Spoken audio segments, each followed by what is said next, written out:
ഇത് ശരിയാവുന്നില്ല പെൻസു. ഇങ്ങോട്ട് വരയ്ക്കുമ്പോ അത് അങ്ങോട്ടോ, അങ്ങോട്ട് വരയ്ക്കുമ്പോ അങ്ങോട്ടോ. മോളുവിനെ അമ്മ തണുപ്പത്ത് കുളിക്കാൻ വിളിക്കുന്ന പോലെയല്ലേ? ഇങ്ങോട്ട് വിളിക്കുമ്പോൾ മോള് അങ്ങോട്ട് ഓടും, അങ്ങോട്ട് വിളിക്കുമ്പോൾ ഇങ്ങോട്ട് ഓടും. വരയ്ക്കാൻ പഠിക്കുമ്പോൾ അങ്ങനെയൊക്കെ ഉണ്ടാകും.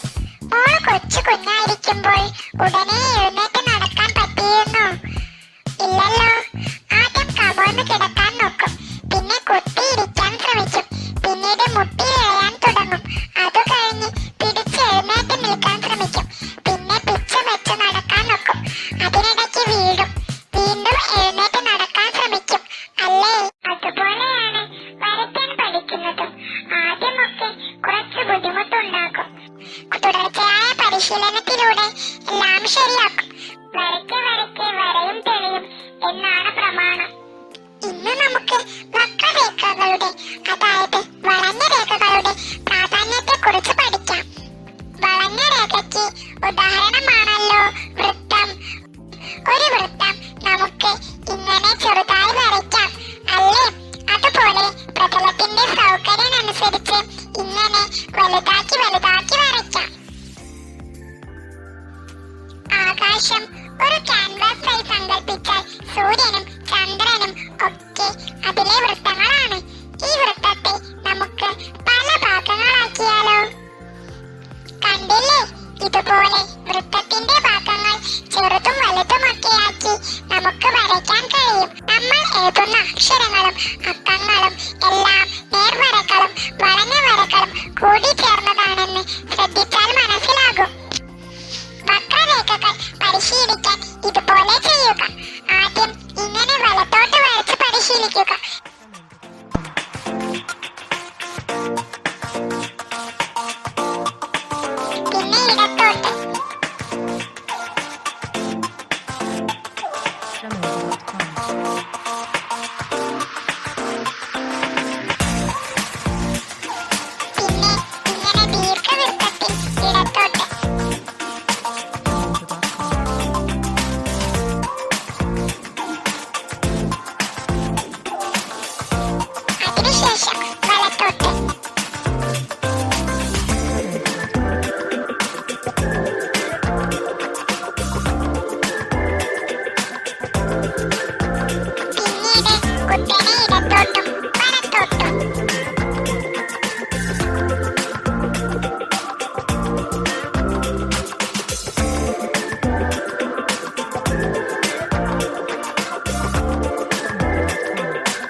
വേണ്ടതെന്ന് തീരുമാനിച്ച് വരയ്ക്കുക.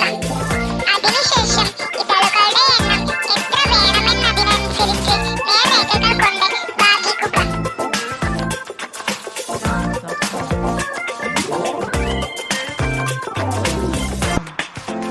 ഇനി നമുക്ക് ഇഷ്ടമുള്ള ഇതളുകൾ വരച്ചു ചേർക്കാം.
ചോദിക്കാനാണത്. അപ്പോൾ കൂട്ടുകാർ